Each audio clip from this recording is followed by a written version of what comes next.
Le réveil en douce.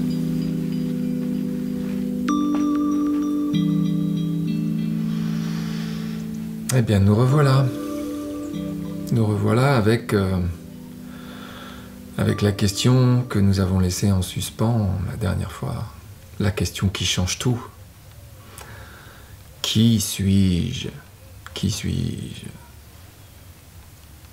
Oh non, c'est pas vrai, il va pas remettre ça. Bon si, je vais remettre ça parce que je me doute que si vous êtes encore là, c'est parce que ça vous intéresse. Si vous faites partie des gens que la question « qui suis-je » soit ennuie, soit qu'ils la considèrent comme une question à laquelle on ne pourra jamais répondre et donc qui finalement ne justifie pas qu'on y passe du temps. Je veux pas avoir l'impression d'être condescendant ou d'avoir une forme de mépris, ou sans parler de mépris, mais de moquerie par rapport aux gens qui s'interrogent pas sur qui ils sont. Bon, déjà, je pense que c'est pas vrai. C'est-à-dire que je pense que tout le monde, à un moment ou à un autre, se pose la question du qui suis-je, mais peut-être qu'on s'arrête vite, en fait. On s'arrête très vite. Parce qu'on est pris par la vie, on est pris par les circonstances de la vie, et on se dit, c'est pas cette question-là qui va résoudre mes problèmes. C'est pas cette question-là qui va payer mes factures, c'est pas avec cette question-là que je vais payer le loyer à la fin du mois.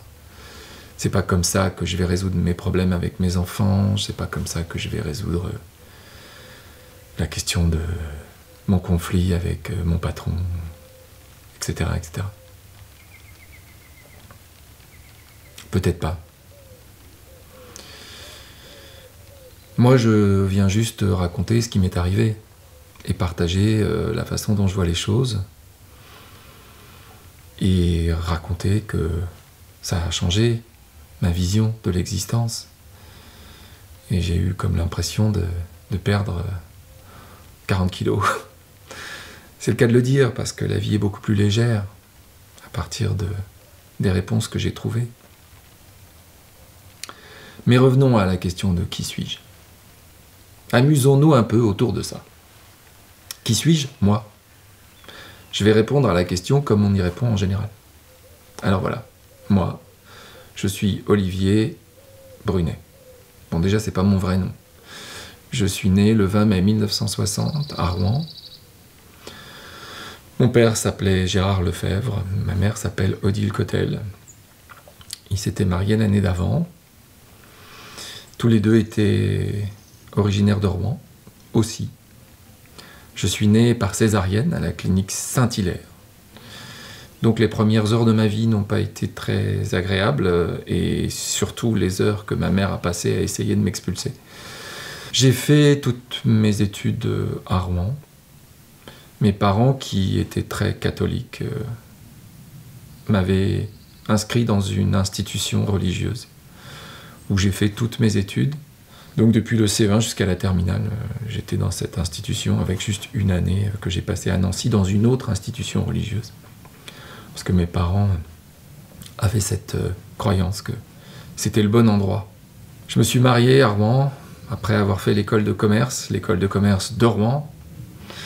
Et je me suis marié en 1984 avec Annick Brunet.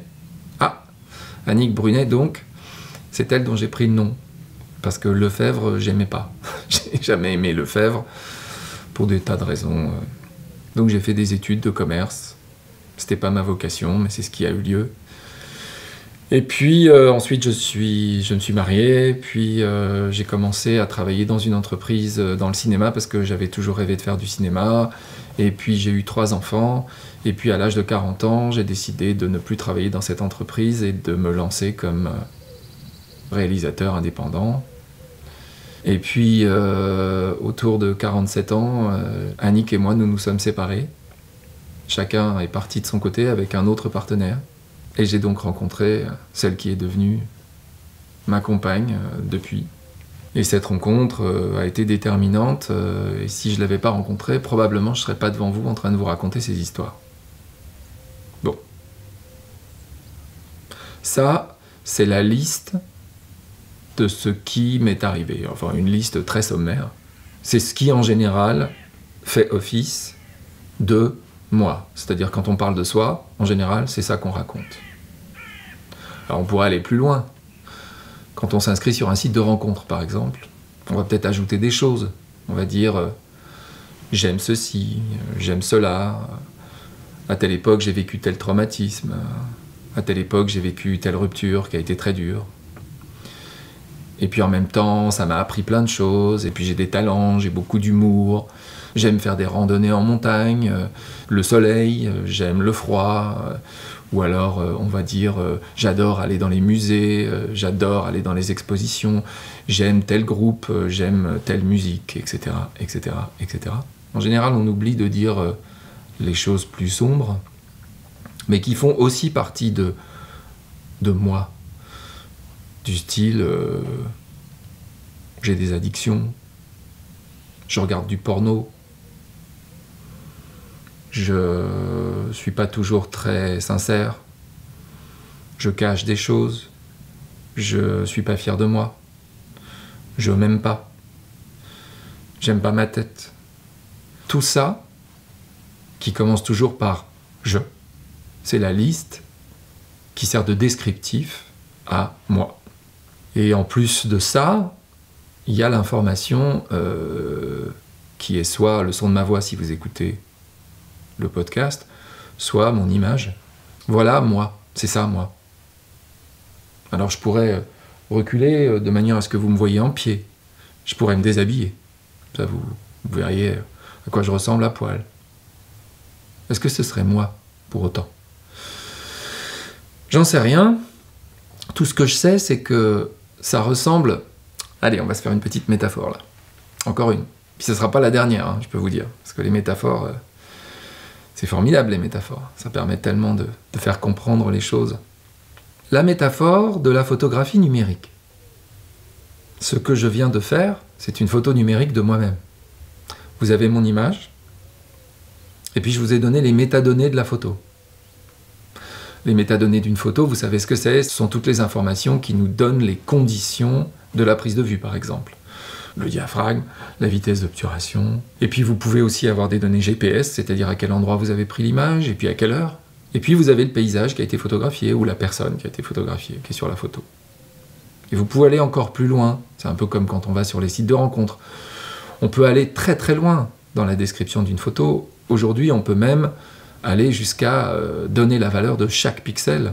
Et donc, tout ça, ça va nous donner, cette photo, c'est ça. Tel paysage, telle personne, prise à telle heure, tel jour, etc.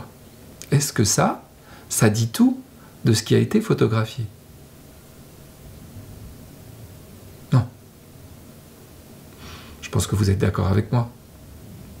Ça dit à un instant T, dans tel cadre, quelque chose sur ce qui a été photographié. Mais ça ne dit pas tout. Et la question « qui je suis ?» qui suis-je ? Elle s'interroge au-delà de cette photographie. C'est pas possible qu'on soit juste ça. La liste de toutes les histoires qui nous sont arrivées, la liste de toutes les pensées qu'on a eues, la liste de toutes les circonstances qu'on a traversées, la liste de nos traumas, comme la liste de nos bonheurs, de nos joies. Ça peut pas être ça, ce que nous sommes. On le sait intuitivement. On peut s'arrêter là.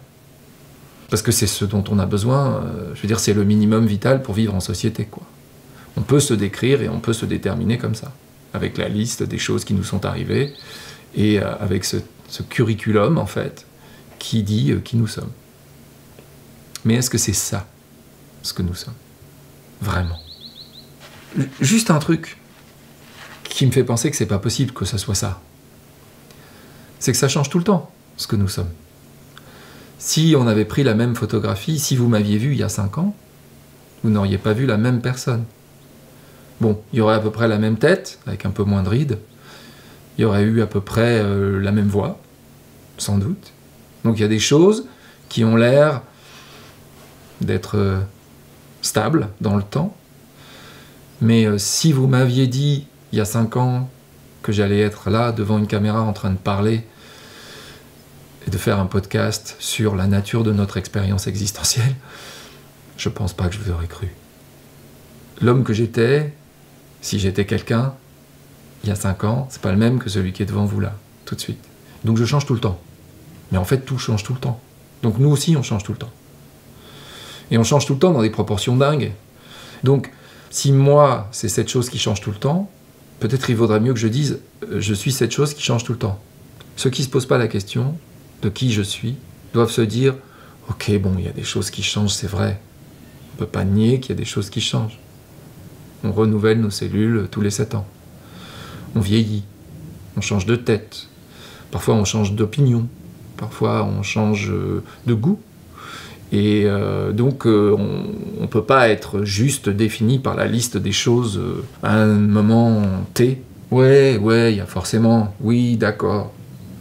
Il y a autre chose, mais il y a comme un truc, il y a comme une continuité quand même depuis le début. Ah ouais, il y a comme une continuité depuis le début. On va essayer de se souvenir de ça. Ce sentiment de continuité qu'il y a, bien que les choses changent tout le temps. Parce que c'est très très intéressant. Ça. Mais ce sera pour le prochain épisode.